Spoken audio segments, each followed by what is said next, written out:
Oui, dans cette vidéo, je vais vous apprendre comment élaborer une liste déroulante dynamique et dans vos données. Et sans plus tarder, restez dans la vidéo jusqu'à la fin. Il ne faut jamais louper une seconde, même une minute dans cette vidéo, sinon vous aurez tout perdu. Donc c'est une liste déroulante qui est tellement professionnelle, qui va aider les débutants en Excel, qui va aider les professionnels, qui va aider les comptables, qui va aider les entrepreneurs et même les étudiants. Donc et si vous n'êtes pas encore abonné à la chaîne et Gescom Digital Service, c'est le moment de abonner à la chaîne et activer la cloche de notification pour ne rien manquer pour les prochains tutos. Merci, c'est parti. Donc je disais, on va faire une liste déroulante et pratique et dynamique professionnelle. Par exemple, si je viens ici, j'ai une base de données que je vais saisir les choses. Je viens, je prends les catégories ou bien le rubrique revenu. Vous allez voir que si je clique ici, vous allez voir qu'il y a les sous-rubriques de revenus que je peux prendre. De même, si je prends un exemple, si je prends diverses dépenses, vous allez voir que si je clique ici pour choisir les diverses dépenses, vous allez voir que nous avons les sous-rubriques de diverses dépenses. Donc sans plus tarder, et nous allons passer au but du sujet. Donc c'est parti. Donc voici l'interface que nous allons travailler. Ça, ce sont les en-têtes là, ça concerne les rubriques. Et maintenant, ici, ce sont les sous-rubriques. On est d'accord. Donc, la première des choses, c'est de mettre les données sous forme de tableau. Et pour le faire, il faut faire CTRL. On est d'accord. On va vous demander mon tableau comprend des en-têtes. Il faut cocher sur oui. Et on a fait le tableau. Maintenant, on va renommer chaque chose. On va renommer chaque rubrique, c'est-à-dire dans le gestionnaire de nom. Donc nous allons juste sélectionner comme ça et nous allons dans le gestionnaire de nom. Bon, moi j'ai caché, c'est la raison pour laquelle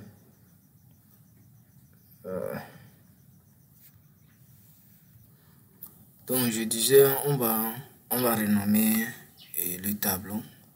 On sélectionne pour communication, vous mettez le nom qui est le nom tel que c'est écrit, le rubrique communication,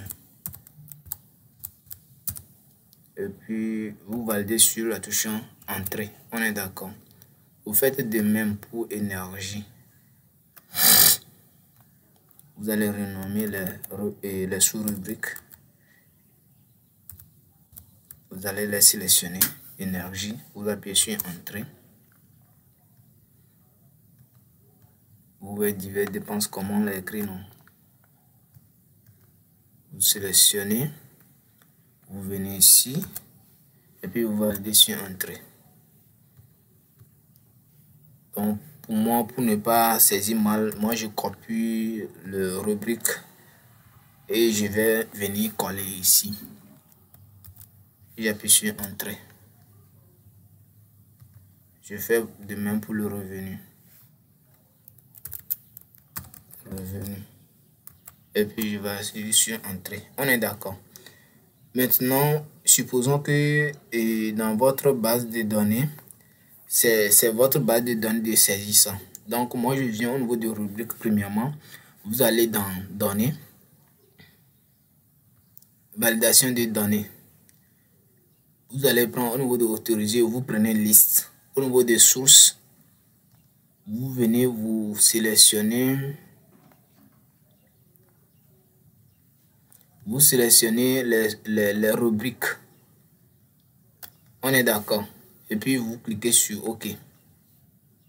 On est d'accord. Maintenant, on vient au niveau de sous-rubrique. Nous allons au niveau de validation de données toujours. On est d'accord. On prend liste et on vient ici. Vous allez taper fonction indirecte. C'est plus important de taper la fonction indirecte. Vous mettez parenthèse et on prend quoi? Nous allons sélectionner ça. On est d'accord. Et puis on ferme. On clique sur OK.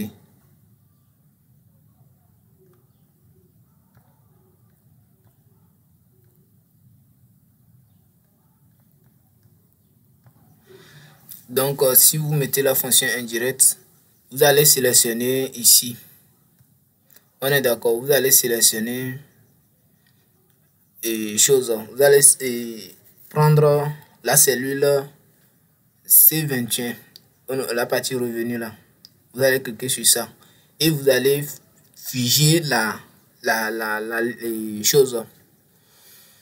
Vous allez figer la colonne. On est d'accord. Donc, si vous le faites, vous allez voir que ça serait comme ça. Ça serait comme ça. Il y a les dollars au niveau de colonne, dollars au niveau de ligne. Pour désélectionner ça, il suffit d'appuyer sur F4. Pour d'autres, d'appuyer sur FN F4 pour enlever les dollars jusqu'à ce que ça revienne au niveau de choses, au niveau de colonne. On est d'accord. Donc, après avoir fait ça,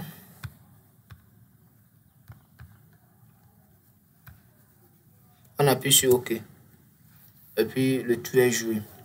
Donc, vous allez constater que quoi? Si nous venons ici, si nous prenons, je prends communication, vous allez voir que si nous venons ici, vous allez voir que on aura les différents types, les sous-rubriques de rubriques et les sous-rubriques de notre rubrique communication. Vous allez voir frais de crédit de communication. Si vous montez bien, vous allez voir que effectivement c'est ça. Il y a frais de crédit de communication.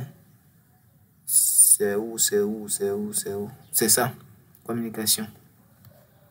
On est d'accord. Il y a frais de crédit de communication, frais d'internet, ainsi de suite. On est d'accord.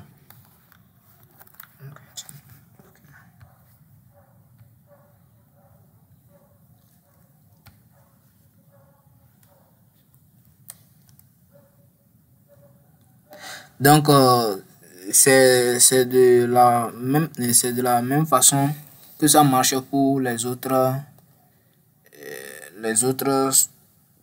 rubriques. On est d'accord. Donc, il suffit de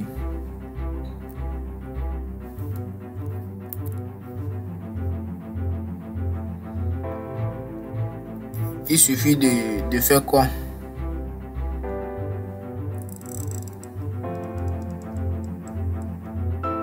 Il suffit de sélectionner comme ça et tirer vers le bas pour les autres champs. Pour que si vous avancez, vous aurez la main pour les autres champs. Je prends l'énergie. Vous allez voir que le sous-rubrique des énergies et de l'énergie, c'est ça. Il y a les frais d'électricité. J'appuie sur frais d'électricité, je saisis. Je viens au niveau de revenus. Ça permet d'aller plus vite, quoi. On est d'accord. Ça permet d'aller plus vite.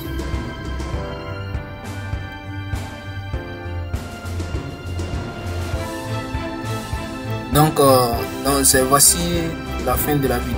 Et toi qui as suivi cette vidéo jusqu'à la fin, aujourd'hui, tu sais comment faire une liste dynamique. Voilà la fin de la vidéo. Donc, abonnez-vous pour les prochains tutos. J'ai plein d'astuces en Excel que je vais vous donner. Donc, soutenez la chaîne. Envoyez vos commentaires. On a besoin de vos commentaires. Ok? Merci.